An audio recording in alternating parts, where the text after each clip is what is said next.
Is matter around us pure? Here, pure and impure just means if matter is just made up of the same substance, or does it have particles of other substances too? Most of the time, it is the latter. Most of the things we see around us are in fact impure, or to be specific, a mixture.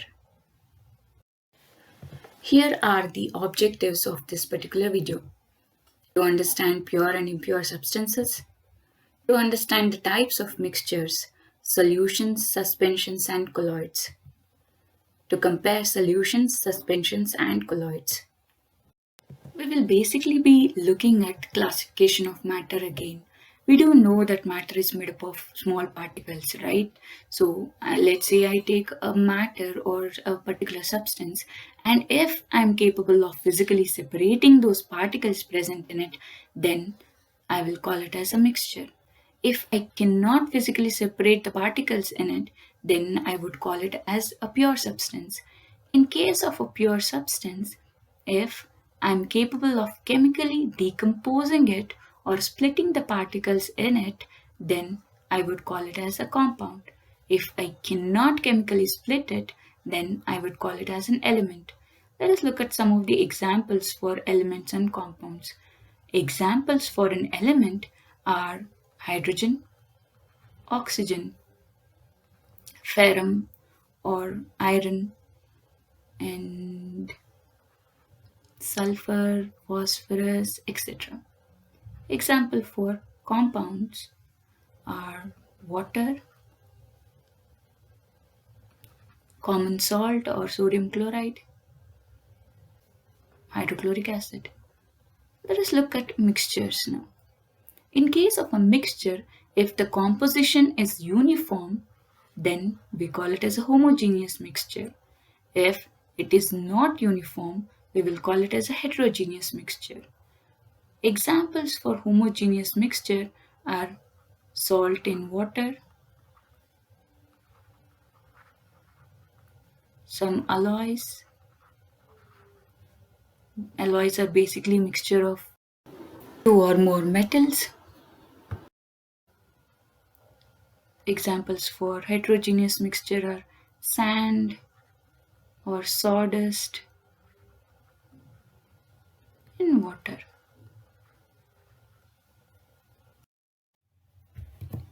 Let us continue the recap and see what we had learnt about mixtures and compounds.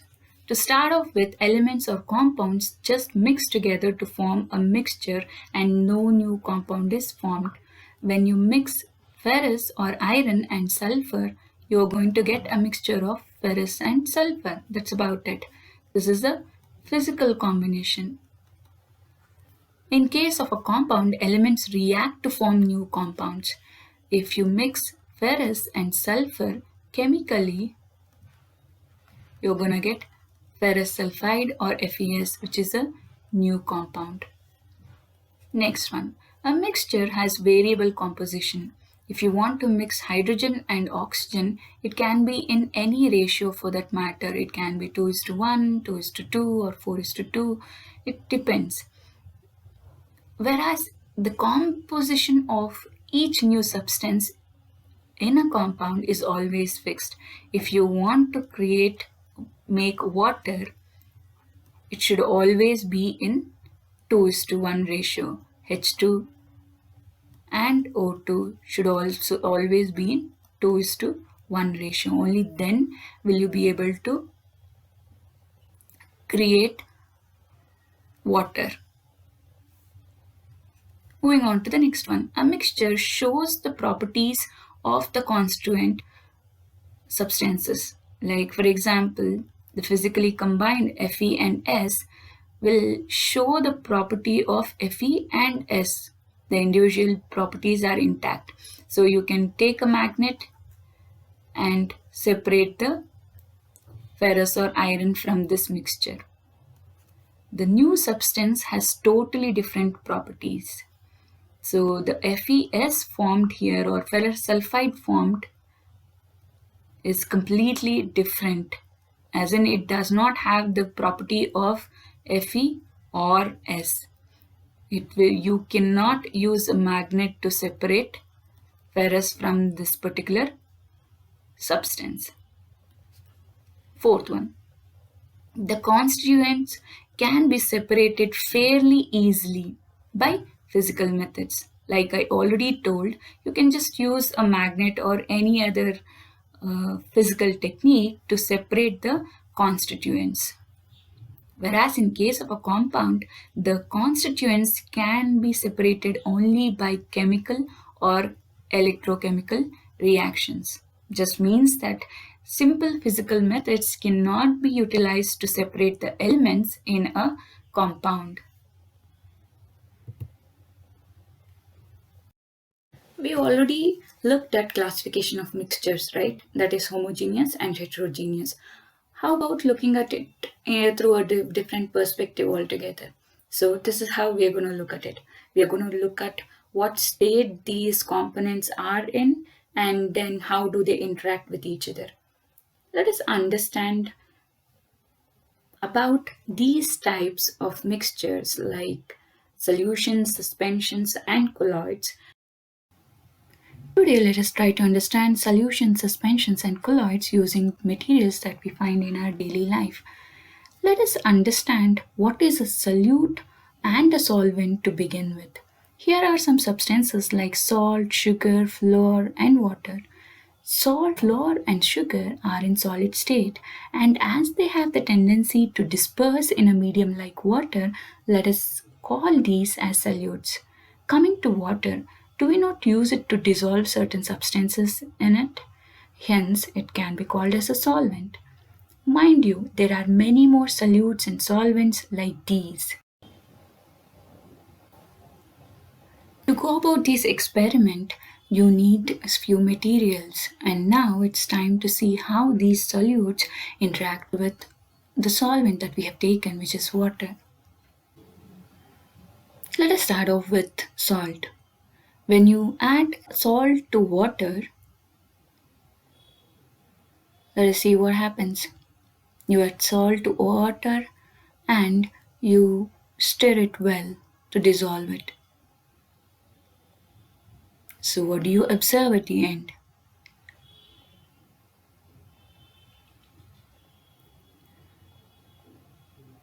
You see that the salt particles are uniformly distributed in the solvent, which is water. Hence, these substances are homogeneous mixtures and specifically called as solutions. Sugar also interacts similarly with water. Next, let's add flour to water. Let's try and mix it properly and see what will happen. Did the flour dissolve in water completely? No, right? What happened to it? Did it get suspended in water? Yes, it did. You can still make out the flour particles as it turns in the water, right? As the particles are non-uniformly distributed, they are examples for a heterogeneous mixtures and specifically called as suspension. Now let us come to another kind. This is slightly different, but still a mixture, a special mixture. A special mixture requires special terms, right? So let us call the solute particles as dispersed phase and the solvent as dispersing medium. The best example for this is the milk that we daily use. Shall we compare? Let us look at the solution first. In case of a solution, you can see that the particles are not seen at all as they're very tiny and the light is let through the solution. Then moving on to the suspension, you can see the particles, the solute particles suspended in the solvent and some of the solute particles have settled down too.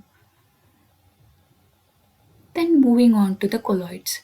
In the colloids, though you can't make out the individual particles, but you can see that the light is not being passed on from one side to the other.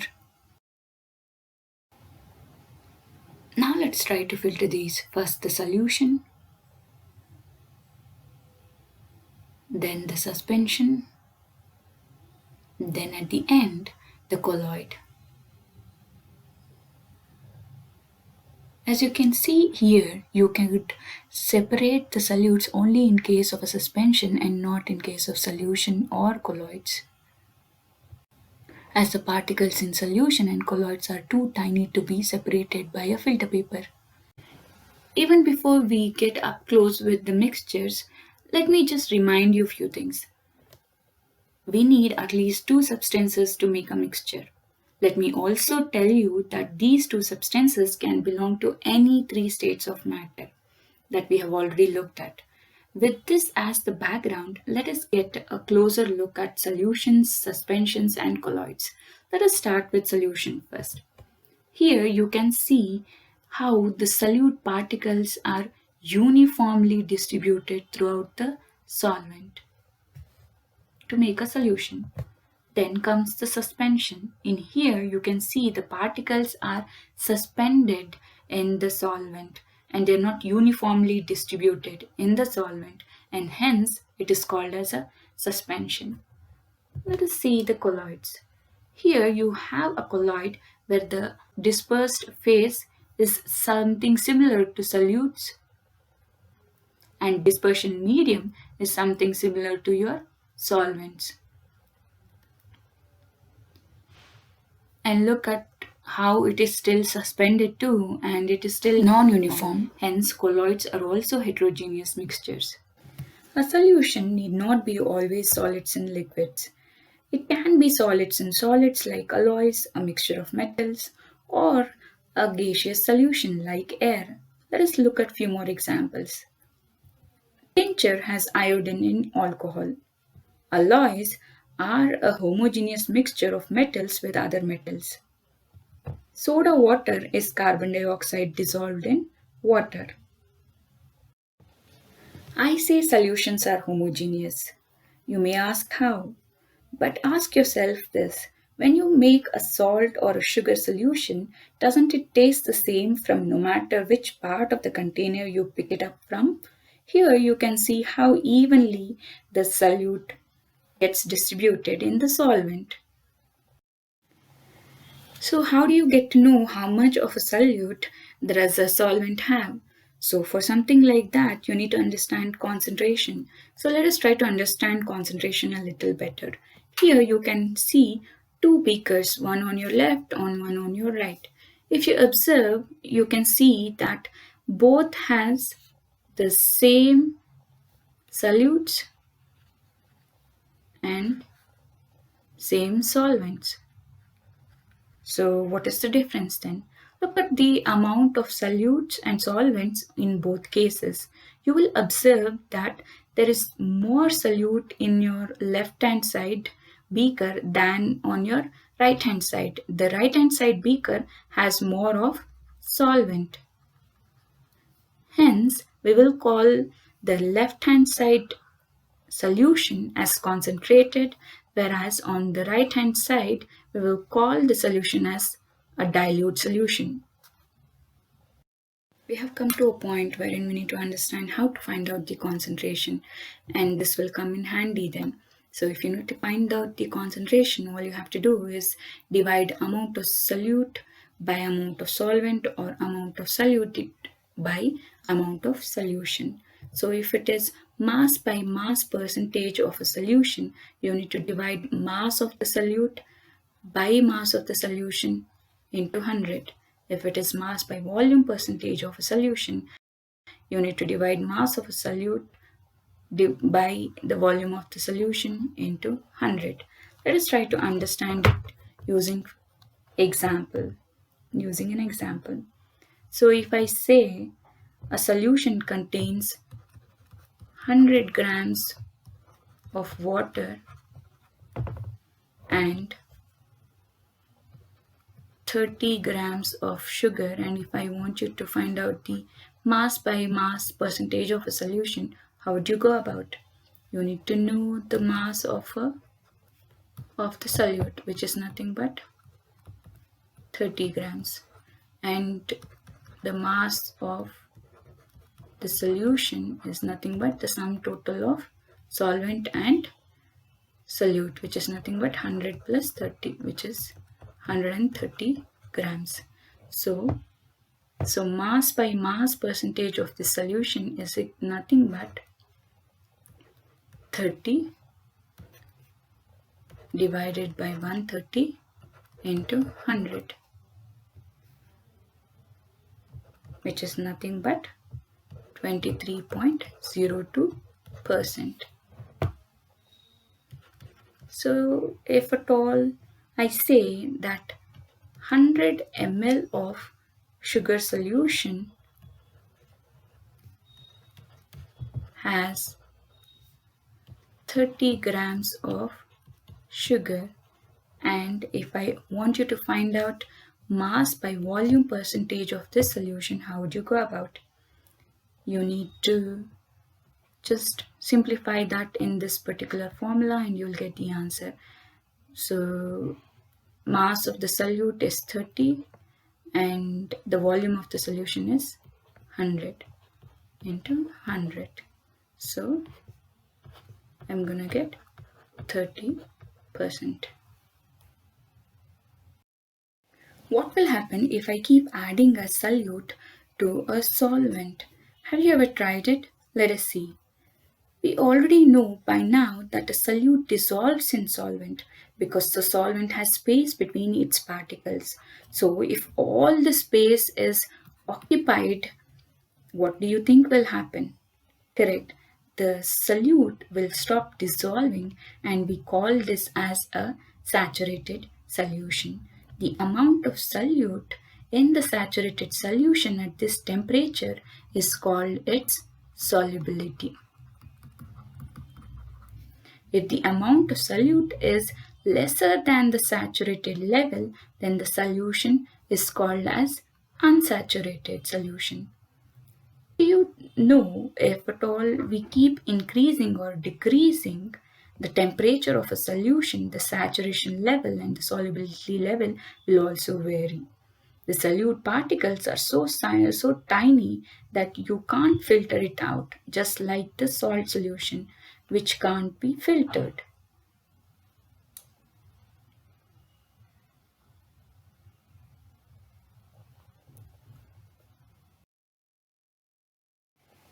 Here you can see some of the examples for a suspension like paint, sawdust in water, and flour in water.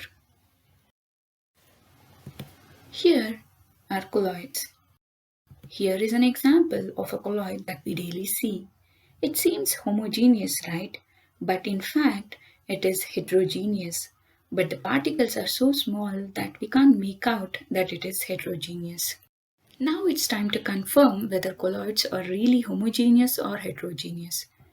Here, you can't see the laser beam initially, but once a few drops of milk is added to the water, the laser beam is clearly seen. The particles are hence big enough to be able to scatter a beam of light, making the path of light visible. This is called as the Tyndall effect.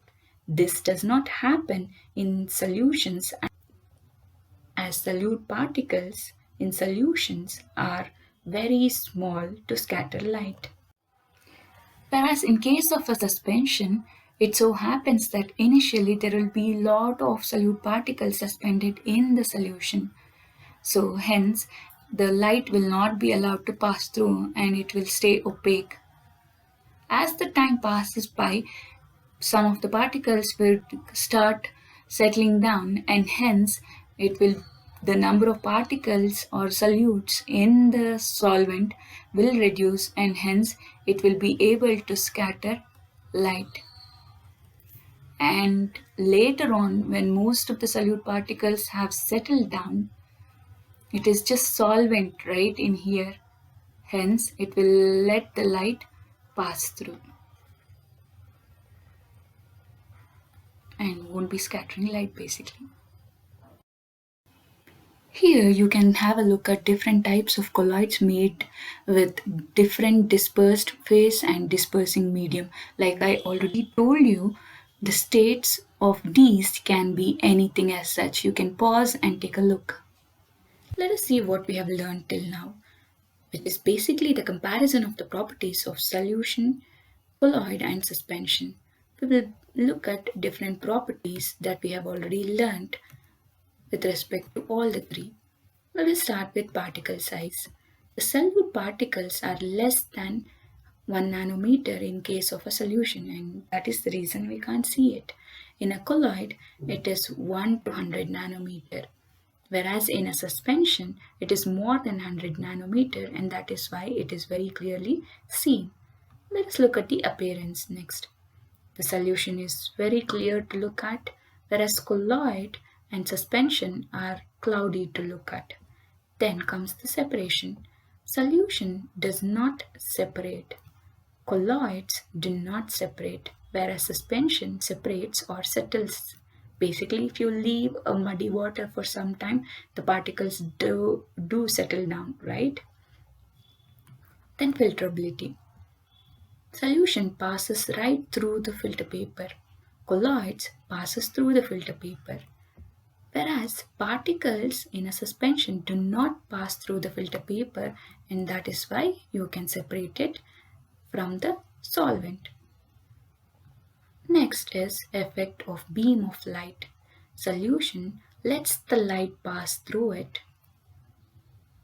Colloid can scatter the light. Suspension will not allow the light to pass through it. This is basically dependent on the particle size again. The smaller particles in solution cannot scatter light, whereas in case of colloid and suspension, they can. Examples. Example for solution is salt solution, colloid is mayonnaise or milk, then suspension is muddy water or sawdust in water. Thank you.